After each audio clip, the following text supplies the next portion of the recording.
Hey, I'm Pete Holman and welcome back to the PH1Performance blog. Today I want to talk about the core. We all know that the core is one of the critical components to functional strength, athletic power, and spine health.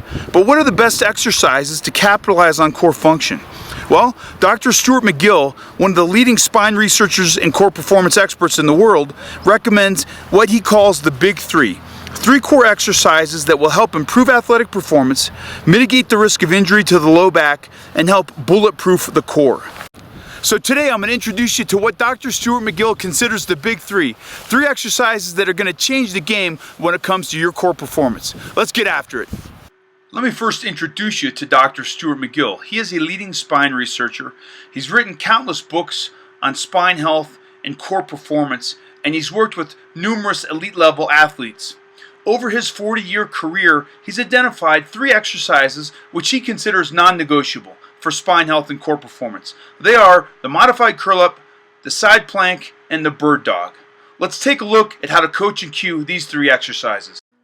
The modified curl-up will help your clients get in touch with their core and eventually teaches them how to fire the core on command. To perform the modified curl-up, have your client lie in a supine position with one knee bent and hands underneath the lumbar spine. This will help to maintain the neutral spine position.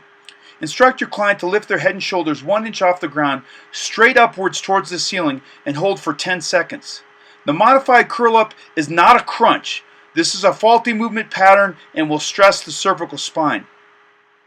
As a coach, I often place my fingers right underneath the floating ribs. If the client properly engages the anterior core, your fingers should pop right out, demonstrating a proper core contraction. Dr. McGill recommends holding each rep for 10 seconds, alternating legs after each rep, and performing 2 to 3 sets.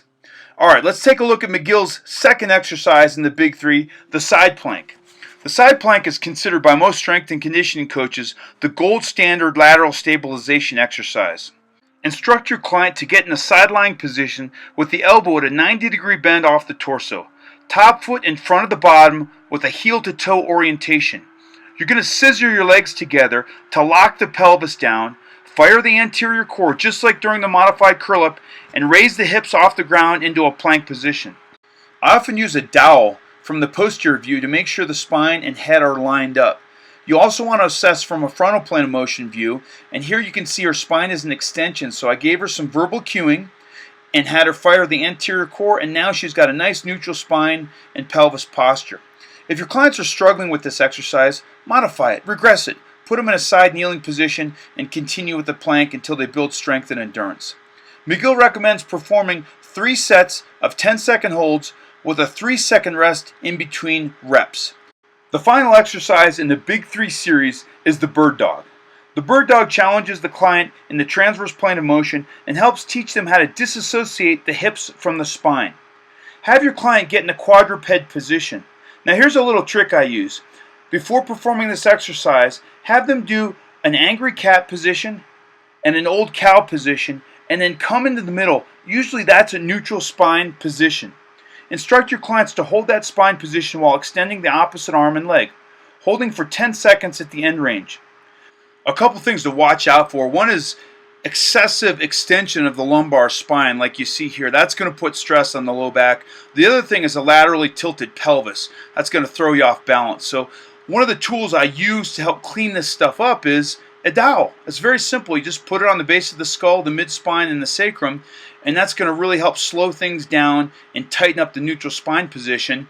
Another option is a mini disc or yoga block on the low back, and this just, again, helps clients slow down and not spill that block out during the transitions.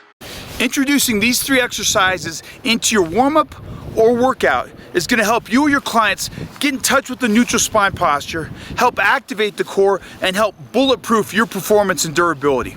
As always, thanks for joining, and until next time, get after it, everybody.